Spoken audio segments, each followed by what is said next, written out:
I think you should start with 4. Start with the in-between in POVA. Mm. Well, I have finally done it. After a long while of procrastination, I have finally sat down in front of a microphone and talked.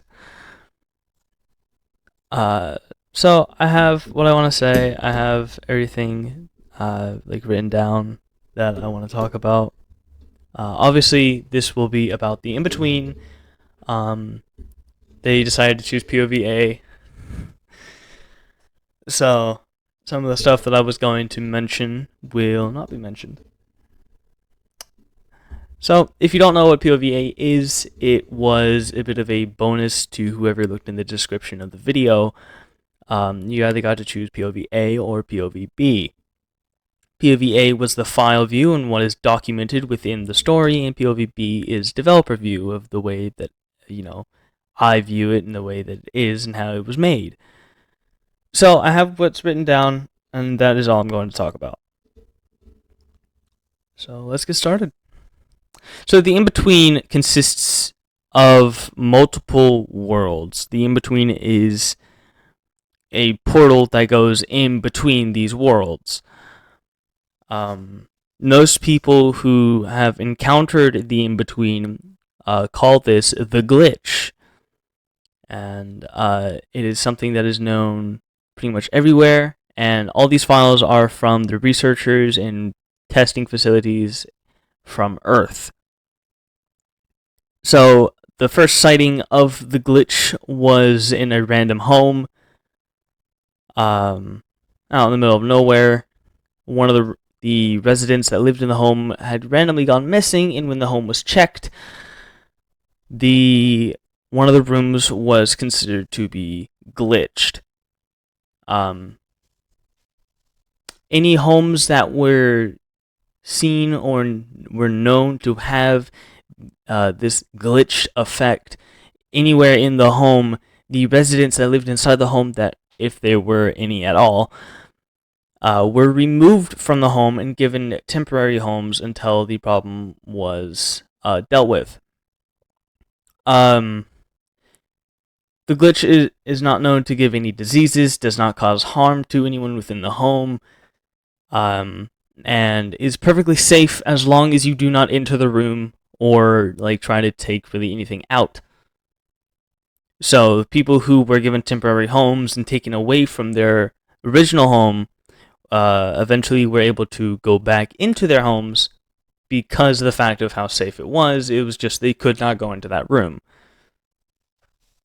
The glitch cannot be prevented.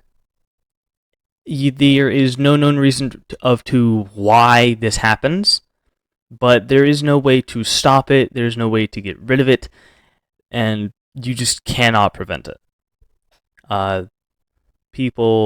The researchers are still looking for a way to hopefully bring the room back to the regular way that it was.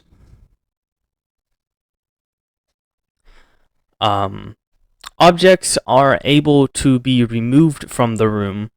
However, they will slowly turn back into the way they were.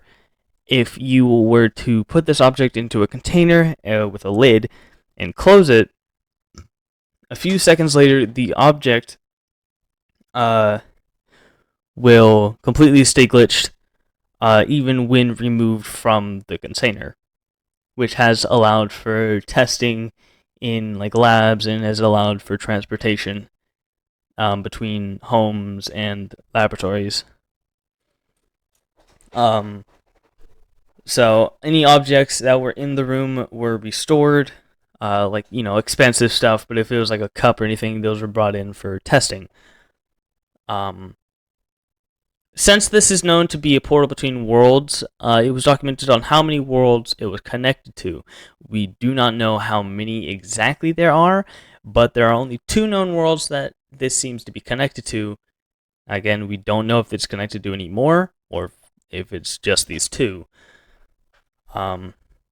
One world is perfectly safe, and it still has people there today, which we'll talk about here in a second. And the other one is completely dangerous, which completely prohibited testing with the glitch in a certain personnel test.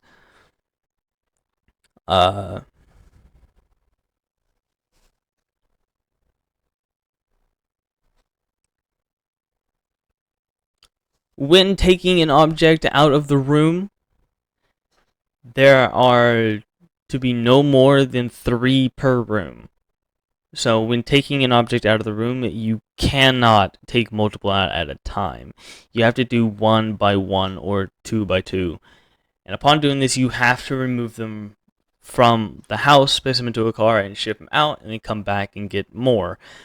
When there are more objects in another room, then the room that these objects are in will also start to become glitched and will eventually turn into the same room that is glitched. Meaning, instead of just 1 room, you'll have 2.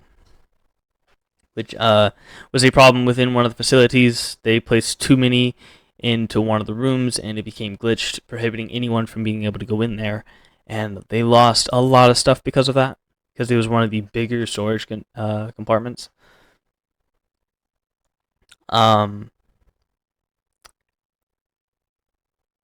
Any glitched object that is taken out of this room must be kept at least between 60 and 80 degrees Fahrenheit. If this is not possible, testing with this object is prohibited. You are not allowed to test with it. If it is too hot, then the object is known to combust and just explode, sort of like a grenade, sending shrapnel just everywhere. Only known sighting of this was through camera footage. The thing became too hot, it exploded in one of the personnel's hands, destroyed pretty much the entirety of the room.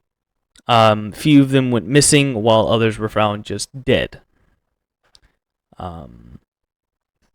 So we make sure to keep that at least cold. If possible, you must make it colder. It does not matter what you do, do not make it hot.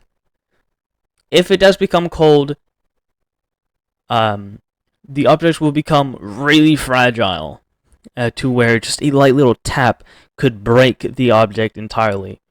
Any glitched object has consistency of glass, so it is easily breakable.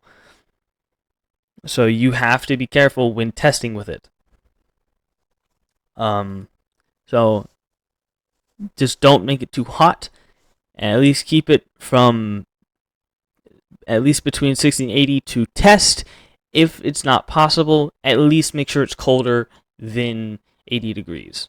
Make sure the object is just not hot at all, because they do not want another explosion just to happen in the facility.